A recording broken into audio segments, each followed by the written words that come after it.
ಆಡಳಿತಾರೂಢ ಕಾಂಗ್ರೆಸ್ ಪಕ್ಷಕ್ಕೆ ಮತ್ತೊಂದು ಕಾರ್ಡಿಯಾಕ್ ಅರೆಸ್ಟ್. ಹಾಗಾದ್ರೆ ಏನದು? ಪಕ್ಷ ತೊರೀತಾರ ಮನೀಶ್ ತಿವಾರಿ. ಕಾಂಗ್ರೆಸ್ಗೆ ಮತ್ತೊಂದು ಶಾಕ್. ಪಕ್ಷ ವಿಸರ್ಜನೆ ಅಥವಾ ತೊರೀತಾರ ಮನೀಶ್ ತಿವಾರಿ.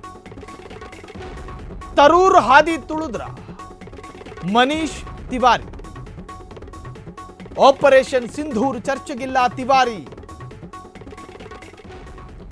ತಿವಾರಿಯನ್ನ ಚರ್ಚೆಯಿಂದ ದೂರವಿಟ್ಟ ಪಕ್ಷಕ್ಕೂ ಆತ ಬೇಡ, ಆತನಿಗೂ ಪಕ್ಷ ಬೇಡ.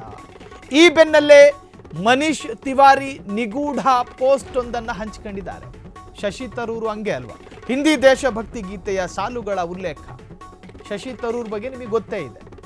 ಒಬ್ಬ ಭಾರತೀಯನಾಗಿ ದೇಶ ವೈಭವ ಬಯಸ್ತೇನೆ ಎಂಬರ್ಥದ ಸಾಲು. ಚರ್ಚೆಗೆ ಗ್ರಾಸವಾದ ಮನೀಶ್ ತಿವಾರಿಯ ಪೋಸ್ಟು.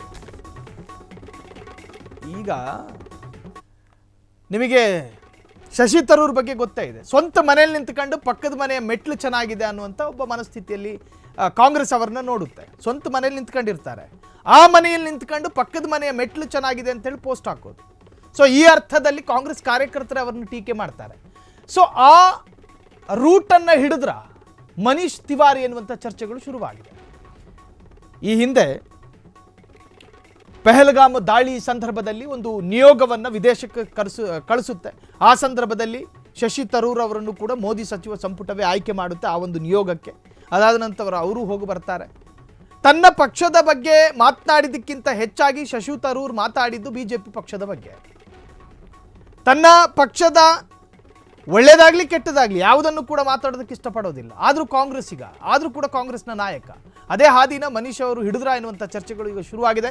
ಸಿಂಧೂರ್ ಯಶಸ್ಸನ್ನು ಸಾರಿದ ಸರ್ವಪಕ್ಷ ನಿಯೋಗದಲ್ಲಿದ್ದ ಮನೀಶ್ ತರೂರ್ ದೇಶದ ಭದ್ರತೆ ಮತ್ತು ಧರ್ಮದ ಬಗ್ಗೆ ಮಾತನಾಡಿದ್ರೆ ಅದರ ಅರ್ಥ ಅನ್ಕೋಬೇಕು ನೀವು ಬಿಜೆಪಿಗೆ ವಾಲಿದಾರ ಆ ಆ್ಯಂಗಲಿಗೆ ಬಂದಿದೆ. ಹಂಗೆ ಅನ್ಕೋಬೇಕು ಅಂತ ಹೇಳ್ತಾ ಇರೋದಲ್ಲ, ಆ ಮಟ್ಟಕ್ಕೆ ಬಂದಿದೆ ಪಕ್ಷದ ಸಿದ್ಧಾಂತಗಳು, ಆ ಪಕ್ಷದಲ್ಲಿರ್ತಕ್ಕಂಥ ನಾಯಕರು, ಜೊತೆಗೆ ಕಾಂಗ್ರೆಸ್ನ ಬಟ್ಟೆ ತೊಟ್ಟು ಬಿಜೆಪಿಯ ಹೃದಯ ಇಟ್ಕೊಂಡಿರ್ತಕ್ಕಂಥ ಈ ಎರಡು ನಾಯಕರು. ಕ್ಷಣ ಕ್ಷಣದ ಸುದ್ದಿಗಳಿಗಾಗಿ ಫ್ರೀಡಂ ಟಿವಿ ಸಬ್ಸ್ಕ್ರೈಬ್ ಮಾಡಿ, ಲೈಕ್ ಮಾಡಿ ಹಾಗೂ ಫಾಲೋ ಮಾಡಿ. ಹೊಸ ಸುದ್ದಿಗಳ ನೋಟಿಫಿಕೇಶನ್ಗಾಗಿ ಬೆಲ್ ಐಕಾನ್ ಮೇಲೆ ಕ್ಲಿಕ್ ಮಾಡಿ.